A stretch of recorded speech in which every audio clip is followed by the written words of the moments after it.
Off the cuff. Okay. Welcome to Off the Cuff. My name is Mark Scott. I'm your host tonight. And as we always do, we try to give exposure to artists that are amazing, but don't always, you don't always know about them. I think that's a shame. I really do. In Detroit, we have an abundance of talent, and I would love to see it all come together, almost like the Black Bottom thing that was going on here in Detroit when I was a kid growing up. That was a major attraction for us, and you cannot do that, Roz.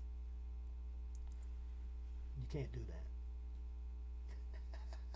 It messes with the technology. It's okay. But what I like to do on my show is open up the platform so that you can let people know who you are. I've been privileged to have people like Priscilla Price, Amia Johnson, Ronnie McNair, and so on and so forth on the show with me. And so you're in good company. I believe that 100%. You are. But let me which is WJZZ Cool TV, Off the Cuff. I'm your host, Mark Scott. My guest tonight is Trono Hudgens, right? Did I say that right? Yes, okay. Trono Hudgens, yes. Yeah, Hudgens. He's an extraordinary jazz guitarist, and I'm embarrassed that I did not know or have not heard of this extraordinary man. I was a friend of mine, one of the miracles that sings with me, pulled my coattail on you, and I was, I checked you out. I did my little research and that sort of thing, and I was impressed. Oh, thank you. I appreciate it. I was impressed, but mostly what I got was word of mouth from other people that I respect, and here you are. And here I am, and I thank you for reaching out to me. I thank Hassan Watkins, who I worked with for a number of years. Mm-hmm. Great guy, on and off stage, and I think that's key. He really is. Being a wonderful person on and off stage, and so. He knew you, and you reached out to me, and here I am, and I'm so thankful because this has been a journey. It really has. All the way from when I got my first guitar, at the age of 16, all the way to when I started playing for the jazz bands in college at Alabama State University. Yeah, I saw that in your bio. Mm-hmm. And I used to sneak into my uncle's room when I was a little kid, probably about 9, maybe 10. And I was sneaking in his room when he would go to work. And I for some reason, I was always an early riser. I would be up at 5 in the morning. He'd be off at work, man. My grandmother would take me to school.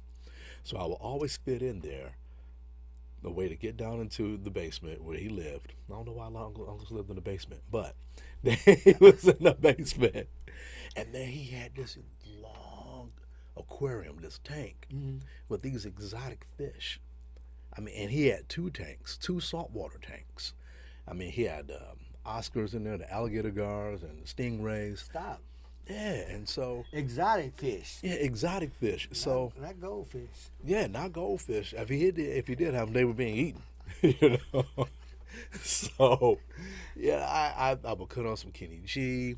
I would listen to some Earth, Wind and Fire. I would listen to some early James Brown.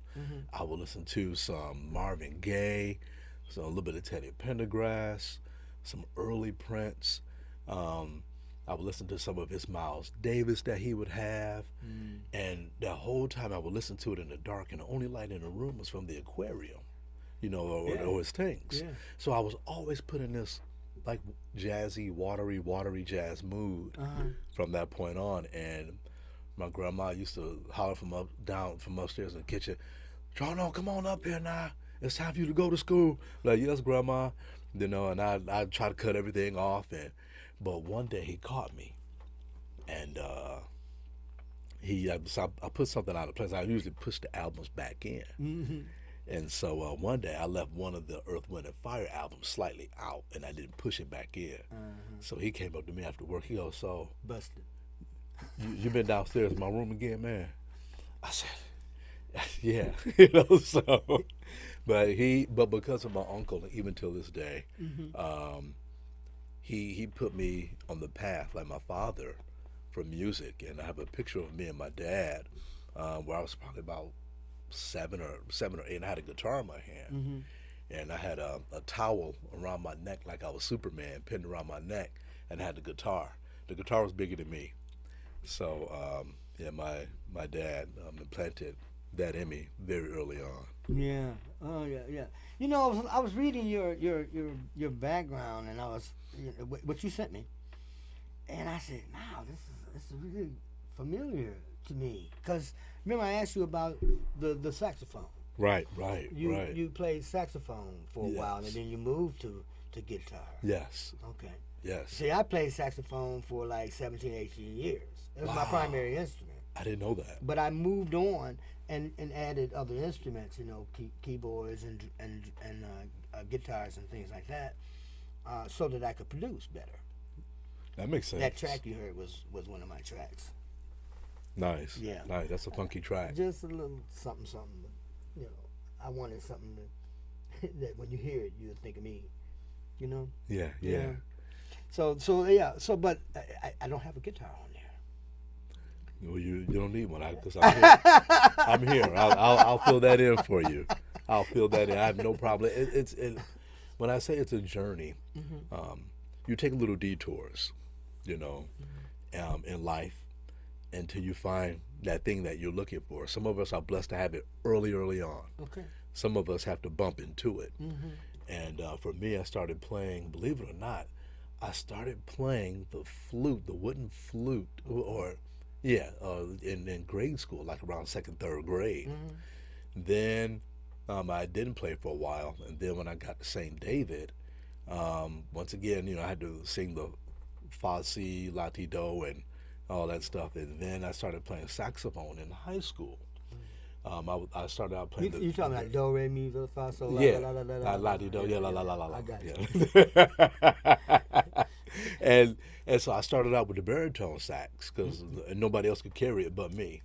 So they made me play That it. stands right. Yeah, and It kind of fits. right. It's like, anybody else carry it? Trono, that's your instrument. I'm like, oh, you know. So I ended up playing baritone sax. I really liked it, and I wanted to get into tenor sax too, but it's just something about the guitar. I heard Pat Metheny and John Schofield on WJZZ in the late 80s. And I said, man, these guys, these are the baddest brothers. I thought they were black. I really did. Yeah. Especially the way John Schofield plays, he sounded like B.B. King, except he was doing jazz and fusion. Right. Man, I got that album cover and saw this cool white dude with the beard and the hair slicked back. I said, what? I said, okay, I know Pat Metheny black. No. Pat Metheny looked like Albert Einstein with the Picasso shirt on. Yeah. And I'm like, these. So, and it's true what they say. I learned something. I said, music is for everyone. It truly is a universal language. It is. And I was just blown back and amazed at all the artists that I was coming across, and it didn't matter about their age, ethnicity, they were man. It didn't matter. It's just, if you played, you played, and if you touched someone's heart, you touched their heart. Right. You know, Athena Renee, she's from Detroit. You know, Yeah, I love her, Althea. Man, I met her. She's amazing. Yeah, She's absolutely amazing. she's amazing. She's a powerhouse, man, and that woman can play. You know, Cindy, the one young lady that plays sax. Is it Cindy Laufer? I forgot her name. Okay, that sounds familiar. Yeah, she plays sax. So it's for men, women, and everyone. You know, whoever wants to play. So I just think that music is a true language, and I didn't learn music the traditional way. I learned it as one of my instructors, Dr. Tolbert, at the time at Alabama State. Okay. He told me, he said, you know what? you're a backdoor learner. You did what a lot of black men had done. They had to come through the back door. They weren't allowed to come in through the front. Of course. So my backdoor learning was I was teaching myself. I was teaching myself. I learned a couple things on my own that other students weren't doing on the guitar or sax. I was trying to sound like George Benson. I was trying to sound like Wes Montgomery. I was trying to sound like Pat Metheny. I was trying to sound like John Scofield, especially B.B. King. And so when I started playing the guitar in the jazz bands, it was like, wow, I had to learn a lot, but it was some things that I brought with me that nobody could teach. And they said, now I'm gonna stop you there for a second. Yeah. You were talking about you were in the jazz band. Yes. Every year. Every year. Every year when you was in college or high school. I was in the jazz band the last 2 years of high school, and I was in the jazz band every year, all throughout college. All throughout college. Man. Yeah, and one of the bands I couldn't do anymore, the big band, because now I'm trying to graduate. And so, but I was still with the jazz combo under Ron Handy, W.C. Handy's grandson. And he taught me a lot. This is Alabama State, right? This is at Alabama State. Right, okay. I went to Bishop Gallagher High School in the 90s. I went to Alabama State year 2000. So when I got to Alabama State, I'm going to tell you something. I was a music major at first. And you say you were embarrassed. I'm embarrassed to say this, but it's a learning thing. Yeah. I took all those music classes. Man, because you had to take about 12, 13 classes a semester as a music major because everything is one credit. Man, I had 13 classes, failed 6 of them, got an incomplete on 2, passed 3. And then it got better as the next year went on, and then I'd be so frustrated. My dad was like, son, you're taking all these classes. You're supposed to fail some of them because you're supposed to take all these classes. That's wild. So, that's wild. But what I learned from that was I still had the passion, even though I didn't understand all of the theory behind music, because I never had music theory in high school. So that's why I was doing so bad when everybody else in high school. But you were in all the music classes in high school, though, right? Yeah, but I was there reading the notes, but I was the one kid with the pencil and paper writing out the notes, and the saxophonists and everybody, they were like just reading it right off the cuff. Right. I was there writing it out. Okay. But the passion, the love, was still there, because it was something about music. I could hear things that nobody else would hear, and I was playing things that came out of me that, wrong or right, I will make it right. And so my passion and my love for playing the guitar was just, oh man. And Dr. George Hess, met him at Alabama State. He taught me a thing about playing guitar chords. Now you know these people. Yes. You need to explain to the audience who they are to you. Oh, well, first let's go with Ron Handy. Okay. Ron Handy is still there today at Alabama State University. Ron Handy is W.C. Handy's grandson. And he would show me things on the piano because I wasn't the best at playing chords. He was like, Trono, you know the lead lines, but you need to know the whole song. Well, this is when I ran into Dr. George Hess. He was one of the only white music teachers. Matter of fact, he was one of the only white music teachers at Alabama State.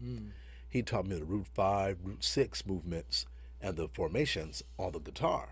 Man, why did he do that?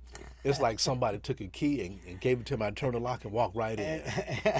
And so who knew the simplistic method would help me with my guitar playing, and it helped me greatly. And so that next semester, man, I was swinging and popping, and I was just having a good time with it.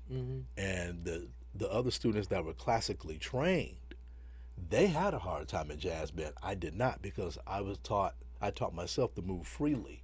They couldn't move without the paper, and it would drive my jazz instructors crazy in rehearsals. And when we got ready to perform in front of a big live audience, because I would take the folder, close it, push it to the side.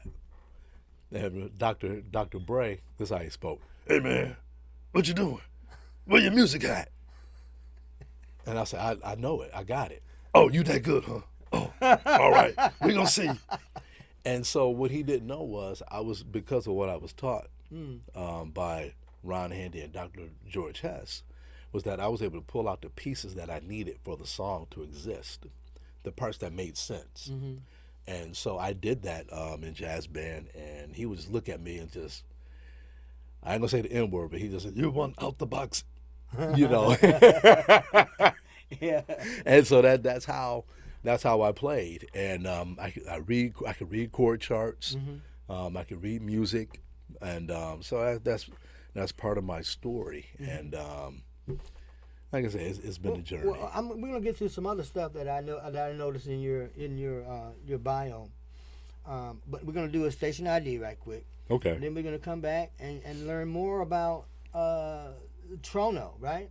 Yes, Is it sir. Trono or Trono? Trono. Trono, that's what I'm here with Mr. Mark Scott. I was Oh saying. yeah. So you're on WJZZ on WJZZ Cool TV. This is Off the Cuff, and I'm your host, Mark Scott. My guest tonight is Trono Hudgens. Yes, sir. Extremely talented. I wish you could hear. I wish we had some tracks I could play. But this man is been right. You've are native of Detroit, right? Yes, I'm a native of Detroit. Right, and so we should know. Amen. But Amen. I'll bet you do more performing outside of Detroit than you do inside of Detroit.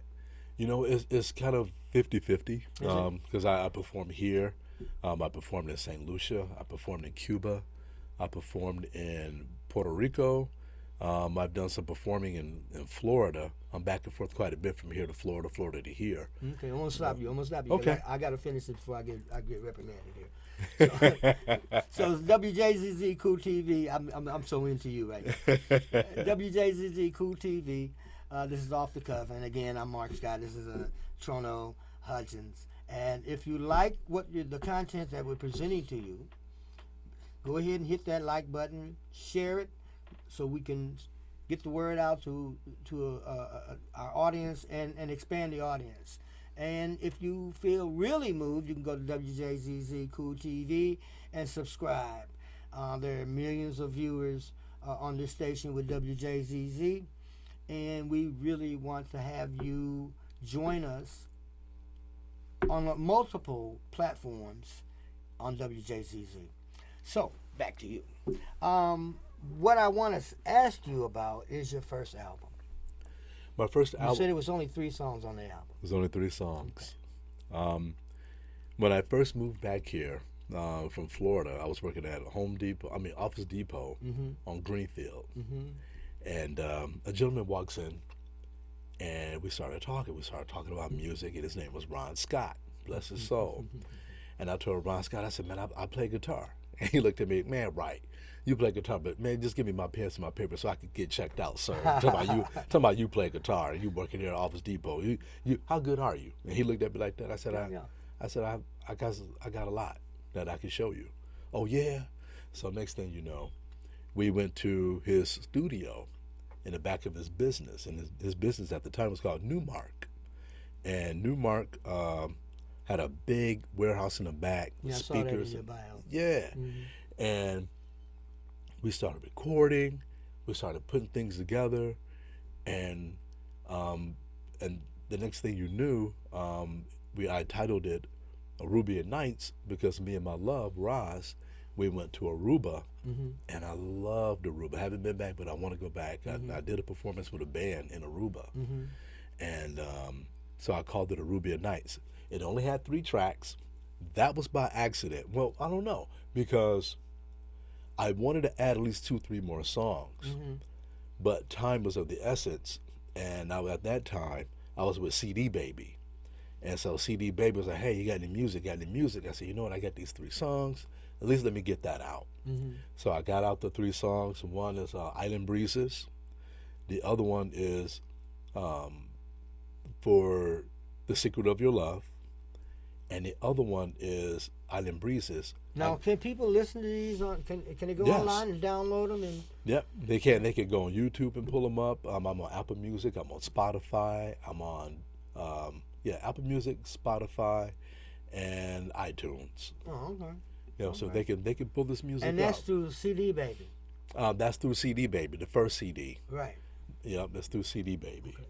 So, but now, what are the outlets? They can listen to that CD also on YouTube. They can pull up my name, Trono Hutchins, on YouTube. Boom, it'll pop right up. Well, that's what I did. Yeah. That's what I did. Well, that's amazing. So my question to you is, being a musician and playing guitar, I'm going to assume off the side of my neck that you produced this. You can. Or did Ron Scott produce it for you? The first one, I want to say Ron Scott. I think we both produced it because I put the music together, I performed it, I wrote it, and he did a lot of stuff behind the scenes as far as the editing. So you could say he was the main producer. And then some stuff I would tone down or bring up, or some things I would just cut out completely. So it's like you could say I was a co-producer. So what he did was, which is what most artists are, because we're connected to the music from birth, Right, to, right. To the end of it. But there's always somebody that refines it and tweaks it here, lets you know. It is hard for an artist to be there. I'm not saying impossible, but it is hard for an artist, as a producer out there, I'm just telling from experience, to be their own judges. They like everything they do. You know what? It's funny you say that. Hard to be objective about that, I can be hard on myself at times, believe it or not. Well, I believe it. Ron Scott was the bass player on my first album. So while he was editing and helping with the production and putting things in, Ron Scott was also the bass player. Okay, so he's integrally connected to the music, right? More than just a technical aspect. Okay, right. I get it. And having him work with me was an amazing thing, because I was putting together some more music, and he had gotten sick, and he knew I was working on another album.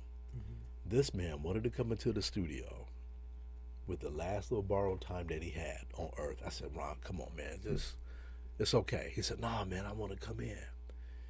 And so he came in, he laid some tracks for me, and man, I almost burst into tears, because how many friends do we have in which the time clock is running down on them? They're doing something for you. This man is working with me in the studio, and we don't know how much longer he's going to be here. And he chose to come into the studio with me. That's love. That's love. The man believed in me. He believed. I'm not going to get choked up here. Yeah. But he believed in me when nobody else did. The same thing with Ron Handy at Alabama State. He believed in me when nobody did. Dr. Hess believed in me when nobody did. And in this life, you have to, especially as a musician, you have to have somebody that believes in you. You have to have somebody that says, you know what, get this guy here, get this woman here, whoever, give him a shot. Just listen to him. And I'm telling you, man, that loving push, that's needed in today's world. So let me ask you, because I'm so interested in the availability of your music. So that's where my focus is right now. So I need to know, do you have a website? If you go to let's see, Deezer, I believe it's Deezer that I'm on. You could go to Deezer.com and you can see the music on Deezer, iTunes, Spotify, Apple Music. Go to YouTube, and there's another company that I put it out with, DistroKid. Go to distrokid.com. DistroKid will have all of the music right there. If you type in Trono Hutchins on DistroKid, DistroKid is an amazing site. They got my music out so fast. I was shocked. I mean, I'm sitting there on a laptop, and distrokid.com, they literally helped me put things together as far as getting the the different tracks together, will order, and they have a sound enhancing program that I bought, in which you can purchase this program, and it will amplify your music with richness. If I went plain Jane on the music, it would have sounded like everybody else's music. But the music was like audibly high definition when I bought their program. Okay, now you're plugging a product. Okay, that's good. That's good. But you don't have a website. Your website. I don't have a website as of yet. Okay. I'm gonna help you with that. Yeah, thank you. I need that. Thank you. I'm gonna help you with that. I think this is a good. I mean, I was telling Roger. I said, you know, I think it's gonna be an excellent interview because of the level of expertise that you have. I mean, I just like talking to you. Hey, same I here. call you on the phone, and you know, I had never met you, and I call you on the phone, and we just get to chatting. Oh yeah. You know what I'm saying? I felt comfortable. You know, I felt like I was talking to a cousin or a brother or something. You know, a brother. And so that right there was motivating for me to bring you on the show, and I expressed to you when we talked earlier today. I told you I'm honored to have you on the show. And to be able to display your talent, and at least let people know. I'm gonna have you back on too. Please do, please do. The next time we come back on, and I'm honored to be here with you. We're gonna play some videos, and some tracks and stuff. You know, you heard me. I mean, I want to hear you, and I think the people are. So tell them again where they can go. And then I'm going to do a station ID because I'm right on time. But tell them again where to find your music. You can find my music on iTunes, Spotify, Apple Music, and you can go to distrokid.com and find my music as well as YouTube. So once again, that is YouTube, Spotify, Apple Music, iTunes, and DistroKid. You'll find all of my music, and you can go to my Facebook page as well. And you can find my music on there. You can see my live shows that I've done on Facebook. That's what I'm talking about. Some live shows that I've done on Facebook. And we were recently at Arts Beats and Eats about 2.5-3 weeks ago at Arts Beats and Eats. We tore the house down. So go to my Facebook page. That's Trono Hudgens, and you'll be able to see my music on Facebook as well. Mm-hmm. Now I have a page on my site for this show. And what I'm going to do is I'm going to post, if you let me know ahead of time, where you're going to be performing, and then I'm gonna push that out there too. Thank you, Mark. Thank you, man. Thank you. For you, I'll find a way. But you got to send me that info. I will. You know, and then I will most definitely push it on my network for sure. Yeah. Thank you. Thank you. And I know WJZZ is going to really appreciate this interview. I mean, because he didn't know you, you know, and I didn't know you, but I know that there's a big, you know, it's just a lot of talent here in Detroit. It's so much talent, you just can't know everybody. A lot. I mean, and that's not a bad thing. You know, that's really not a bad thing. Hell, I've been overseas, and I'm talking to people on the phone, and they're like, I never heard of you. Wow. And I'm like, okay, well, that's okay. You know, there's a whole lot of people out there right now you can tell me about. I don't know them either. Right. You know, right. So you can't know everybody. Right. But if I get a chance to, I'm gonna I put you in here today. Thank you. Thank you. So this is WJZZ Cool TV, off the cuff with Mark Scott. I'm your host, and we got it's just an interesting jazz guitarist, Trono Hudgens, and you know, so you can go to his Facebook page. You can type his name up on YouTube, and if you like the content, hit that like button. Hit that like button. Do that, and then share it, so that we can let people know about the artists and entertainers that I bring on the show. So again, we appreciate you. We're glad that you joined us tonight. And we just want you to continue to support the WJZZ Cool TV station. So, you have 2 albums. 2 albums. Okay. and one of them had you can pull up my QR code on my Facebook page. I have a QR code on one of the pictures, and it'll pull up all the information as well. So the 2 albums, Peruvian Nights and Message from the Sun. Those are the 2 albums. Message from the Sun, I'm so proud of. That's the second one, right? That's the second one. Okay. And Message from the Sun. How many songs on that album? 8. 8. Okay. You have 8 songs on that one. You played all the songs, right? Yes. Of course, you wrote all the songs. Yes. Oh, okay. Yes. All right. Yes. Did you have Althea play on there with you? No, I have not, but one day I'll be able to play with her. One day. She's a busy woman. She's busy. Without a doubt. Without a doubt. Yeah. She opened for me back in '85. Oh, really? Yeah, I just that's how I met her. Through another brother who was my drummer, and he brought her in to Flint at the IMA Sports Arena, and she opened, and she was amazing. I mean, wow. That was my first, with her.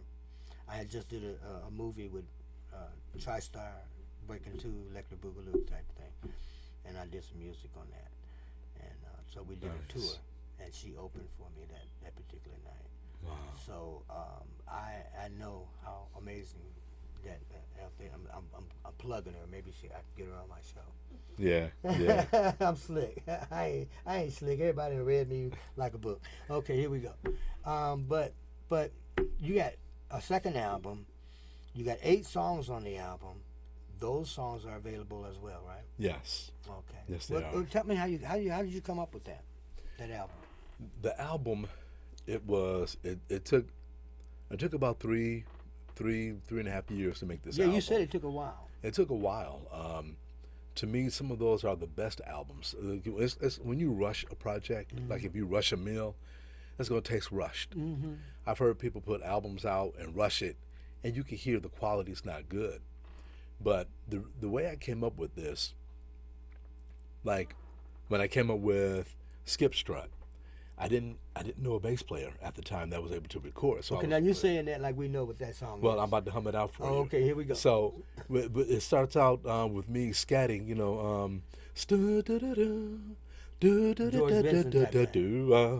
George Benson George, type like thing? scatting, like George Benson, and then you hear this bass line,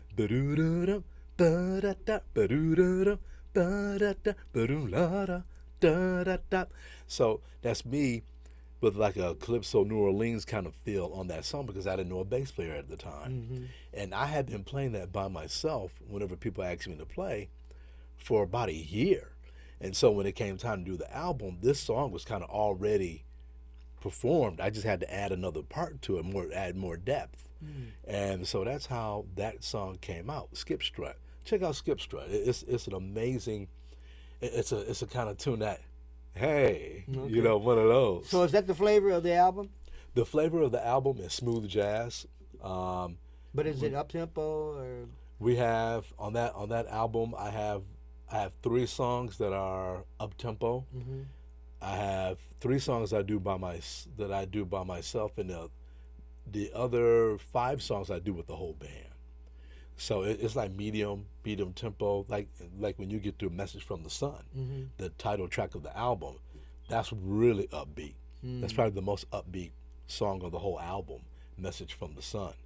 And then you have a song, Sheila Brazil.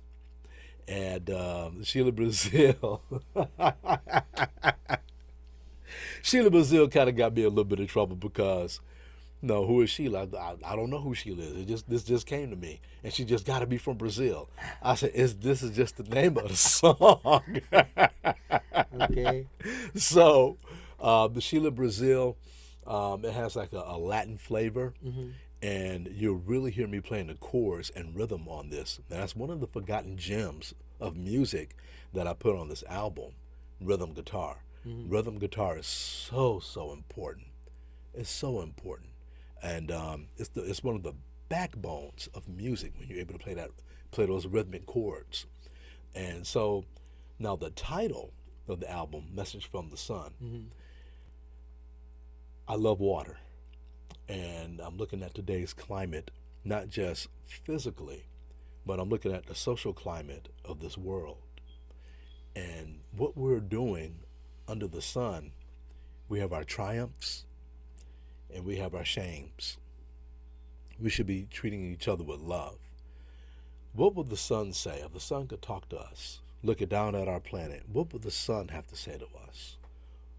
What message would message from the sun? And it popped into my mind, message from the sun.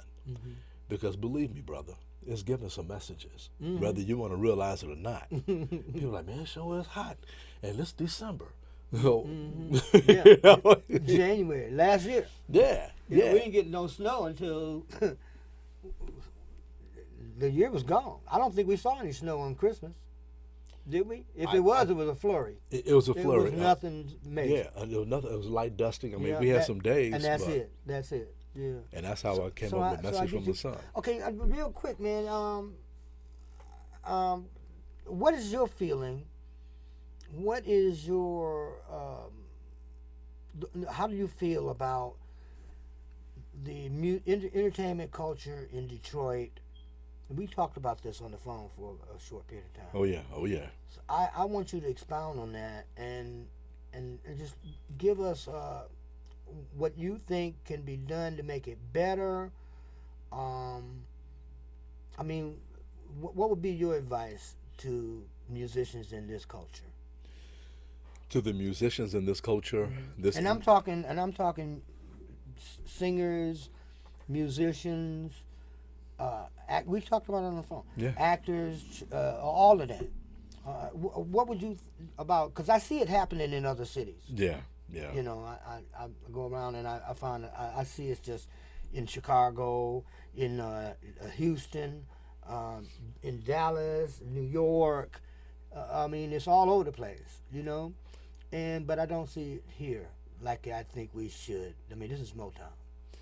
Right. This is Motown, and we have a flurry, a fountain of musicians that are just like top notch in this city. Amazing.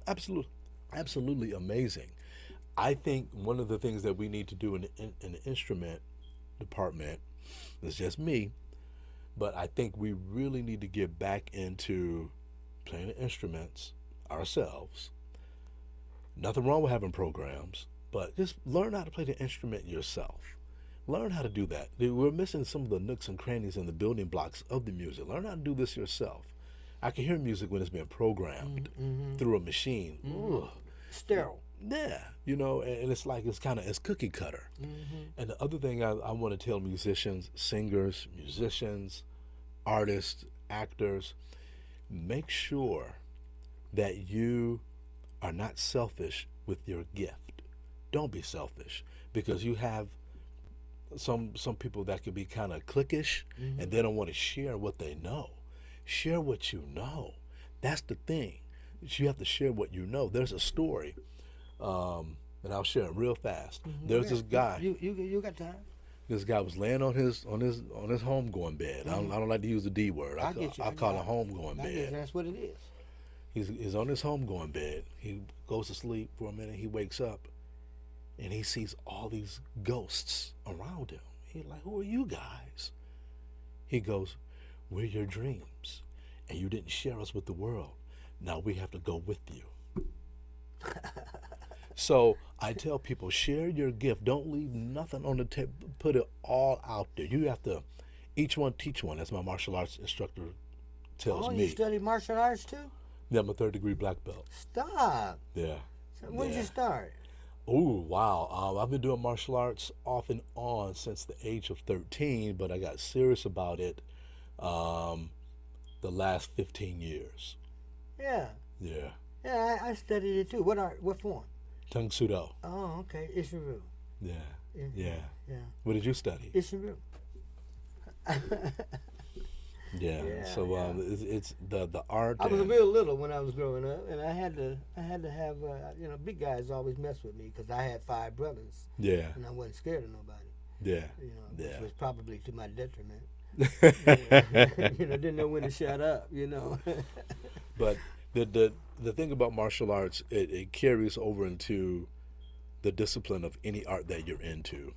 And I say again, when we say each one teach one in martial arts, the same thing with the music. Each one teach one. If a younger guy says, hey, Trono, how do you do this on guitar? I'll show them. Because you never know. When you reach back and pull somebody else along, they might need you on one of their projects. And I'm going to tell you, as a musician, I'm a little more seasoned as as far as age. The younger guys can keep me abreast of what's going on in this century that's going on. Because some of the younger guys, when I say tech savvy, they're tech savvy. So I tell older musicians, be nice to these younger guys. Show them the way. That's all they need. They just need you to show them how to be a great musician, how to be a leader of a band. And let's talk about that, leading a band. Being on stage is the easy part. Getting to the stage is the hard part. Man. I like the way you're putting that. That's interesting. Woo, man, let me tell you, and my baby will tell you, man, dealing with individuals, when you go out of town or if you're in town, you have to make sure you have the right chemistry of people. You do. Because if you don't, brother, it's going to be hard to get anything done in those rehearsals. The music is going to sound kind of weird when you guys are on stage. So you want to, if you can, you want to try to bring the right chemistry of people together, if you can. And I've seen great musicians play. Nobody can stand anybody on that stage, man. I mean, I'm talking disperse. Yeah. And I'm like, wow, man. Yeah.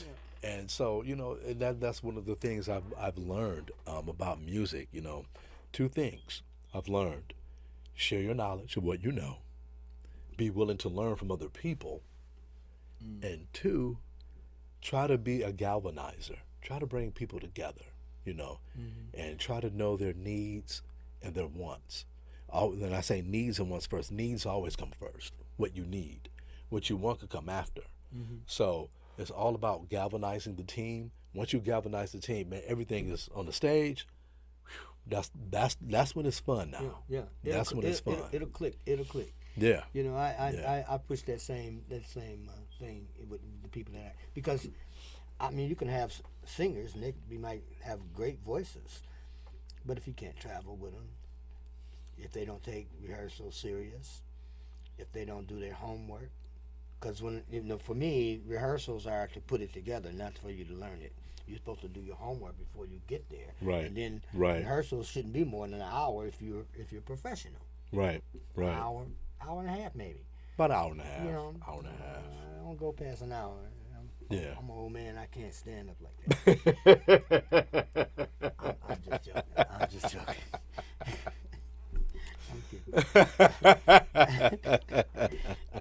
No, but you go as long as you need to help. If you got to go 2 hours, you do what you need to do so that the show will be pristine. Now here's was that's a discipline when you do the martial art thing. Right. It's a mind thing. Now here's the part about what you said about the timing. Here's what I found out. The more time we have to get ready for a show, so the shorter we can make the rehearsals.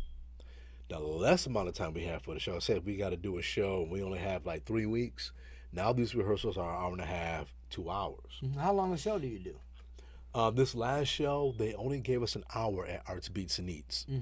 And I believe the reason they gave us an hour because they wanted to test us out.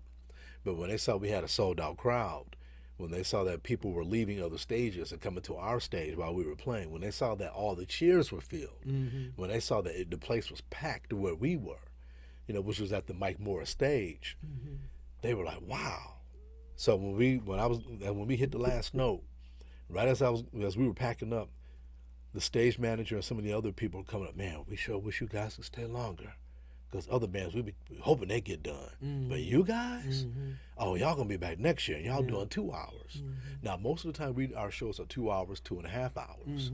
But Arts, Beats, and Eats, that was a great stepping stone for us. We performed at one of the hidden gems in Detroit. We performed at the Marygrove College Conservatory Theater. I rented the theater out, and my baby, she brought that up. She was like, have you ever thought about going down to the theater? I said, not really. And then I said, well, let me, I kept making some phone calls, and I got down and saw the stage. I'm like, oh, okay. And then some of the guys on the band, I don't know, Trono, let's just go with a smaller venue. This is too big. Man, we got in that place. And filled it. Filled it. We rocked it out. And everybody was like, man, I'm so glad we did this. This is a big event. When you make things special, special things happen. I'll say it again for the people in the back. When you make things special, special things happen. You have to make it special. And I'm all about that. When I did the performance at Arts Beats and Eats, the crowd was waiting for me to be. I ain't gonna tell you where I was. They were waiting for me to be on stage with everybody else. Nope. I did something totally different. And they're looking at me like, oh, So you had to throw a little Houdini in there. Of course. Make it interesting. Make it interesting. You got to make it special. Presentation. Yeah, and we were at Baker's. At Baker's, we had a wonderful time at Baker's, the oldest jazz club in the world. I didn't know that.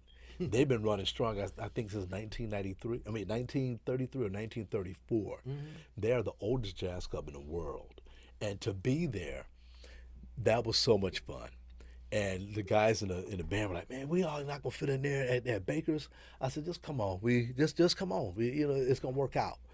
Sometimes you have to, when you have a vision, you can't let anything deter you from that vision. We got in there at Baker's, standing room only, inside of Baker's. And because of the style of jazz that we're doing, the mix of music that we're doing as a band, as a unit, and how we make people feel, and the intimacy of Baker's, because all I got to do is reach out and touch the person in the audience, and so it was just a really cool thing. Now, here's what was special about Baker's. One of the things that was special about Baker's.